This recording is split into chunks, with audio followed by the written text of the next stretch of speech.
આજનો અમારો ખોડલધામ ટ્રસ્ટનો એટલે આપણે આજે 21મી જાન્યુઆરીએ 9મો પાટોત્સવ હતો અને એ પાટોત્સવના ભાગરૂપે અમારી જે સંગઠનની ટીમ છે અમે લાસ્ટ 8 થી 9 મહિનાથી અમે મહેનત કરતા હતા અને ઘણા બધા ગામડાઓ સુધી પહોંચ્યા, જિલ્લાઓ સુધી પહોંચ્યા અને આજનો દિવસ અમારા બધા માટે બહુ સારો દિવસ હતો અને એનું કારણ એ હતું કે આજે અમે અમારા જિલ્લા કન્વીનર અને તાલુકા કન્વીનરની જાહેરાત કરવા જઈ રહ્યા હતા.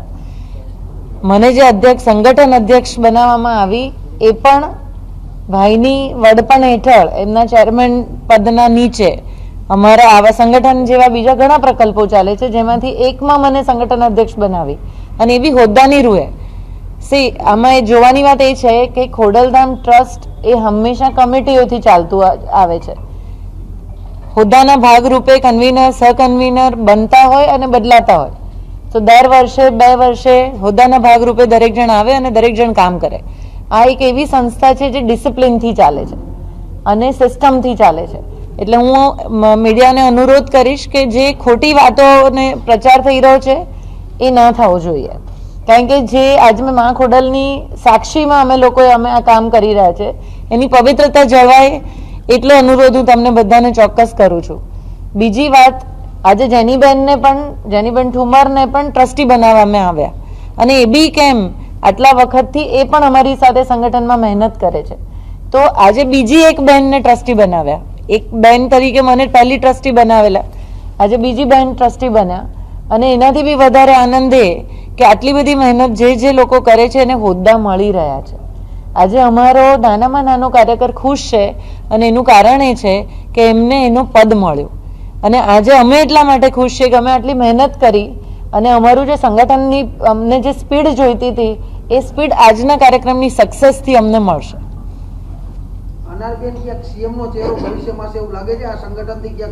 આમાં એક વસ્તુ તમને કહું કે અને તમે બીજા રસ્તે લઈ જવાની કોશિશ જ ના કરશો. હું તમારા બધા જોડે અપેક્ષા રાખું છું કે આ કોશિશ ના હોવી જોઈએ. સીએમ બનવું ના બનવું તમારા કે મારા હાથમાં કશું નથી.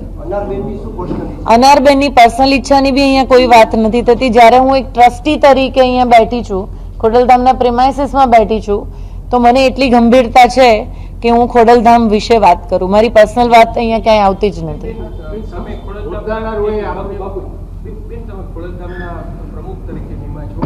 ખોડલધામ અને ચૂંટણી એ બે વિચારની પૂરક એટલા માટે છે કે જ્યારે પણ ચૂંટણી આવે ત્યારે ખોડલધામ ચર્ચામાં આવે છે. આપ આ સંસ્થા સાથે હવે જોડાયેલા છો, આપ શું અપેક્ષા રાખો છો? આના થકી રાજકીય સફળ તમારી થશે અથવા તો તમે રાજકારણમાં ઇન્ટરફિયર કરશો ખોડલધામ?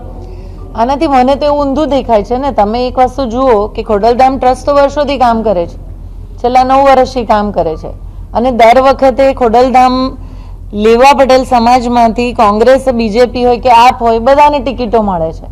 તો સ્વાભાવિક છે કે એ મુદ્દો ઉઠવાનો છે, પણ એનો અર્થ એવો નથી કે કોઈની પાસે ખોડલધામ ટિકિટ માંગવા જાય છે. તો એમાં થોડો ફરક છે તમે જે કહો છો એમાં. ક્રેડિટ વધી જાય છે કે ખોડલધામમાં હોવાને કારણે રાજકીય પક્ષો એની પસંદગી કરતા હોય છે. રાજકીય પક્ષોમાં જે છે એ લોકો ખોડલધામમાં આવી અને સભ્ય બને છે. તમે સમજો, પહેલા એવું છે જ નહીં કે અહીંયા ખોડલધામમાંથી ત્યાં ઉપર જવાય છે. રાજકીય પક્ષોમાંથી ઘણા બધા લોકો છે કે જે લોકો ખોડલધામમાં આવી અને સભ્ય બને છે અને સ્વાભાવિક રીતે સક્ષમતા જ્યાં હોય ને ત્યાં બધો હોદ્દો તો મળે છે. 34 વર્ષથી આપ સેવાકીય પ્રવૃત્તિ સાથે સંકળાયેલા છો. આપની આગામી દિવસોમાં રાજકીય ક્ષેત્રે કોઈ શરૂઆત કરવાની ઈચ્છા ખરી આપનું પર્સનલ? તમે મને 34 વર્ષથી બધી જ વખતે ન્યૂઝે મારા માટે લખ્યું છે. કોમન વસ્તુ છે. જ્યારે પણ ઇલેક્શન આવે છે ત્યારે મને તમે ખાલી મીડિયા જ ટિકિટ આપે છે. સાચી વાત છે. પ્રોફાઇલ મારી ક્યારેય બની જ નથી અને મારે માંગવી હોય તો મને આ રસ્તે કે આ રસ્તે જવાની જરૂર દેખાય છે આપ સૌને? હું તમને પૂછું છું, એવું કાંઈ છે જ નહીં. તો હું 34 વર્ષથી સેવામાં કરું છું. હું જેટલું બી કામ કરું છું હૃદયથી કરતી હોઉં છું. મારી સંસ્થાઓ જોઈ લો તમે કે હું જ્યાં પણ ક્યાંય બી નાનું મોટું મેં પદ લીધું છે, ક્યારેય કોઈ 2 વસ્તુ મેં ભેગી નથી કરી અને એ ગંભીરતાથી આટલા વર્ષોથી હું કામ કરી રહી છું. જો હું તમને એક વસ્તુ કહું કે આ અત્યારે જે વાત કરવી છે ને એ વાત એટલું ચોક્કસ કહીશ કે મને તમારા થકી એક જ વાત જોઈએ છે કે લેવા પટેલ સમાજના નાનામાં નાના ઘર સુધી એટલો મેસેજ જાય કે આ એક એવો સક્ષમ સમાજ છે કે જે તમને તમારા સુધી પહોંચવાની કોશિશ કરી રહ્યો છે. અમને જોઈએ છે કે અમારી નાનામાં નાની વિધવા ત્યક્તા બહેનો, અમારા યુવાનો, અમારા બાળકો જે મોટા થઈ રહ્યા છે, કદાચ જેને અમારા સમાજના હેલ્પની જરૂર છે ને, એ હેલ્પ તમારા થકી પહોંચે, બસ એ જ અમારી અપેક્ષા છે. ક્યાં પડકારો? સમાજને સંગઠિત કરવા માટે હવે તમને સંગઠનની જવાબદારી જી. છે. આપે ભલે લગભગ 30 થી વધારે જિલ્લાની સફર પણ કરી. જી. ક્યાં પડકારો તમને લાગે? પડકારો સ્વાભાવિક છે કે ગામ અલગ છે, ગોળ અલગ છે, સમજો છો ને. અને અહીંયા તો હું જોઉં છું કે કાઠિયાવાડમાં અટકો પ્રમાણે સમાજો અલગ છે અને બધાના પોતપોતાના અલગ અલગ સમાજોમાં અલગ અલગ નેતાઓ છે. સ્વાભાવિક રીતે બધાને એક પ્લેટફોર્મ પર લાવવા માટે દરેક જણની વિચારસરણીને ભેગી કરવી પડે અને એના માટે અમે જઈએ, એમની સાથે બેસીએ, એમની જોડે વાટાઘાટો કરીએ, ત્યારે બધા એકબીજા સાથે મળે છે અને ભેગા થાય છે. એટલે પડકારો તો બધે જ છે. એટલા માટે પત્રકારો એટલા માટે પૂછે છે કે જ્યારથી તમારી નિમણૂક થઈ ત્યારથી એક જ ચર્ચા છે કે બેન હવે રાજકારણમાં એન્ટ્રી કરશે અથવા તો આવનારી વિધાનસભા લડશે અને મોટું પદ મેળવશે. એટલા માટે બધા પત્રકારો પૂછે છે કે લોકોની અંદર બેન ચર્ચા છે, સૌરાષ્ટ્ર હોય, ગુજરાત હોય. ટ્રસ્ટી તરીકે મારી નિમણૂક થઈ. ધરાવો છો બેન, એટલા માટે બધા લોકોને પણ એવી અપેક્ષાઓ છે. મારી અહીંયા ટ્રસ્ટી તરીકે નિમણૂક થઈ, એ પછી ઇલેક્શન એક આવીને ગયું, તો એ જવાબ નથી.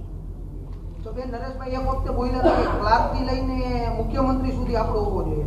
લેવો એ તો દરેક સમાજની વિશ હોય કે એના લોકો અલગ અલગ ક્ષેત્રોમાં આગળ વધે, એને જુદી રીતે ના લઈ શકાય.